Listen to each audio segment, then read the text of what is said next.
ئەمە هەندوو نابین چونکە ئێمە سەردانی خەڵکی خۆمانەکەین ئەمڕۆژ لە قەرەنا و لە تەختەق لەگەڵ خزمانی خۆمان کۆبووینەوە و چوینە ناوچەی تەختەق و سەردانیانمان کرد و تەشجیعیانمان کرد کە هەوڵ بدەن بۆ سەرخستنی لیستی 275 چونکە لیستی خزمەتکردنە لیستی بەرگریکردنە و کەرکووکش پێویستی بە پارتی هەیە و بە لیستە هەیە. ئێمە هەوڵ دەدەین کەرکووک نوێنەری ڕاستەقینی خۆی بناسیەوە، هەوڵ دەدەین خەڵک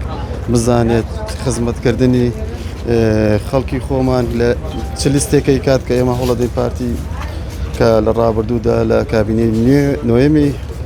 حکوومەتی هەرێم توانێتی خزمەتێکی مەنتیقەکە بکات و ئەوەش بگوازنەوە ئەو ئەزمونە بگوازنەوە مەنتیقەکانی خۆمان و